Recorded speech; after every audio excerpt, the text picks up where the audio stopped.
Assalamualaikum warahmatullahi wabarakatuh. Selamat pagi semuanya, balik lagi bareng kita di sini di malesbaca.com.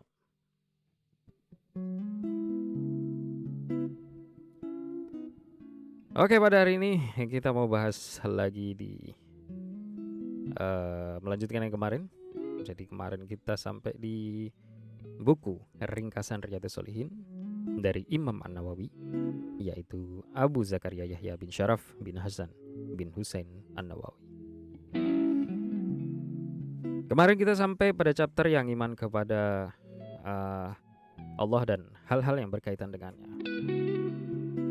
Pada chapter pertama kemarin kita membahas tentang keimanan dan keislaman. Nah, sekarang kita lanjutin nih di chapter yang kedua, yaitu tentang keutamaan ikhlas, gitu kan, dan larangan berbuat riya. Oke, langsung aja. Jadi dalam surat Al-Bayyinah, surat ke-98 ayat ke-5, Allah Subhanahu wa taala berfirman, padahal mereka hanya diperintahkan menyembah Allah dengan ikhlas, menaatinya semata-mata karena menjalankan agama, dan juga agar melaksanakan sholat dan menunaikan zakat. Dan ya demikian itulah agama yang lurus, benar. Kemudian ada juga hadis riwayat Bukhari Muslim dari Umar radhiyallahu anhu. Saya mendengar Rasulullah SAW bersabda, amal perbuatan itu pasti disertai niat.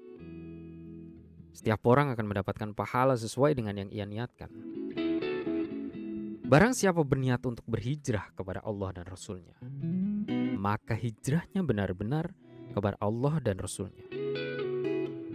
Barang siapa yang berniat untuk berhijrah demi mendapatkan dunia atau hendak menikahi seorang perempuan, maka hijrahnya sebatas apa yang ia niatkan. Kemudian dilanjutkan lagi, ada hadis riwayat Muslim dari Abu Hurairah radhiyallahu anhu meriwayatkan bahwa Rasulullah Shallallahu alaihi wasallam bersabda, Allah tidak menilai tubuh dan tampang kalian, akan tetapi Allah menilai hati kalian. Ada juga hadis riwayat Bukhari dan Muslim dari Ibnu Abbas meriwayatkan bahwa Rasulullah Shallallahu alaihi wasallam bersabda dalam sebuah hadis qudsi, Allah mencatat seluruh perbuatan baik dan keji. Kemudian Allah menjelaskan hal itu di dalam kitabnya. Barang siapa yang memiliki keinginan untuk melakukan kebaikan, tapi ia tidak sempat untuk melakukannya, maka Allah mencatat satu kebaikan yang utuh untuknya. Jika ia memiliki keinginan untuk melakukan kebaikan dan ia benar-benar melakukannya, maka Allah mencatat untuknya 10 kebaikan hingga 700 kali lipat, bahkan lebih. Jika ia memiliki keinginan untuk melakukan perbuatan keji, tapi ia tidak sempat untuk melakukannya, Allah mencatat satu kebaikan yang utuh untuknya. Jika ia memiliki keinginan untuk melakukan perbuatan keji dan ia benar-benar melakukannya, Allah mencatat untuknya satu kekejian.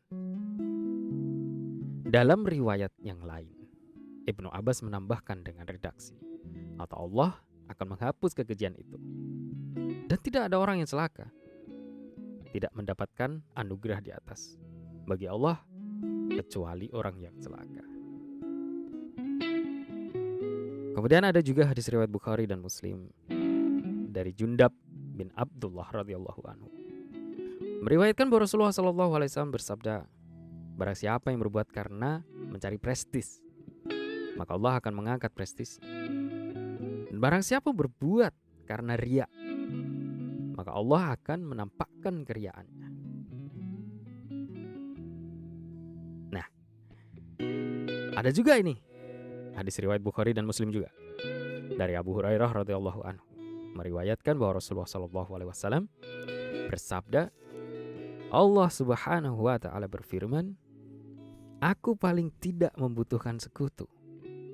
Barang siapa yang melakukan sebuah perbuatan yang menyekutukanku dengan selain aku, maka aku akan memakannya bersama sekutuku.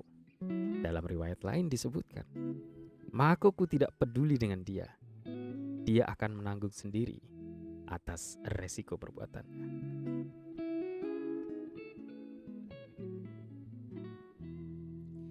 Disusul dengan hadis riwayat Muslim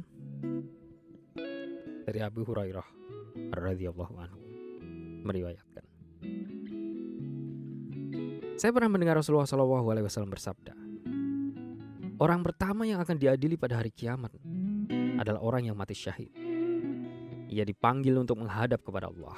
Kemudian Allah memperlihatkan nikmatnya kepadanya. Ia pun mengenalinya. Allah bertanya kepadanya, untuk apa kamu berjihad? Ia menjawab, hamba berjihad semata-mata demi engkau hingga hamba mati syahid. Allah berfirman, kamu bohong. Sebenarnya kamu berjihad agar disebut pemberani. Ia telah mendapatkan sebutan itu. Allah pun memerintahkan agar muka orang itu disetrika kemudian dilempar ke neraka. Nah, orang kedua yang diadili adalah orang yang belajar dan mengajarkan ilmu pengetahuan serta rajin membaca Al-Quran. Ia dipanggil untuk menghadap Allah. Kemudian Allah memperlihatkan nikmatnya kepadanya dan ia pun mengenalinya. Allah bertanya kepadanya, untuk apa kamu melakukan hal itu? Ia menjawab, hamba belajar dan mengajarkan ilmu serta membaca Al-Quran semata-mata demi engkau ya Allah. Allah berfirman, kamu bohong. Sebenarnya kamu mempelajari ilmu agar disebut orang yang pintar, dan kamu baca Al-Quran agar disebut orang yang pandai membaca Al-Quran. Ia telah mendapatkan sebutan itu. Allah pun memerintahkan agar muka orang itu disetrika kemudian dilempar ke neraka. Sementara orang yang ketiga yang diadili adalah orang yang mendapatkan rezeki dan kekayaan yang melimpah. Ia dipanggil untuk menghadap kepada Allah. Allah pun memperlihatkan nikmatnya kepadanya dan ia pun mengenalinya. Kemudian Allah bertanya kepadanya, untuk apa saja kamu gunakan semua itu? Ia menjawab, saya menginfakkan dalam setiap jalan yang kau cintai. Allah berfirman, kamu bohong. Sebenarnya kamu melakukan itu agar kamu disebut orang yang dermawan. Ia telah mendapatkan sebutan itu dan Allah pun memerintahkan agar muka orang itu disetrika kemudian dilempar ke neraka. Dilanjutkan di hadis terakhir dari hadis riwayat Muslim. Dari Abu Dzar meriwayatkan, ada seseorang yang bertanya kepada Rasulullah, apakah engkau pernah melihat seseorang yang melakukan perbuatan baik? Lalu orang-orang memujinya. Beliau berkata, itu adalah berita gembira yang hendak didapatkan oleh seorang mukmin dengan segera. Nah, itulah sekilas tentang chapter keutamaan ikhlas dan larangan berbuat riya dalam buku ringkasan Riyadhus Shalihin dari Imam An-Nawawi, yaitu Abu Zakaria Yahya bin Syaraf bin Hasan bin Husain An-Nawawi. Oke. Semoga dengan malasbaca.com membuat kalian semakin energik, membuat kalian semakin bisa menemukan passion. Kalau sebenarnya mendengarkan itu sangatlah menyenangkan. Dan jangan lupa give the thumbs up, subscribe channel ini, dan share ke teman kalian. Dan stay positif. Wassalamualaikum warahmatullahi wabarakatuh.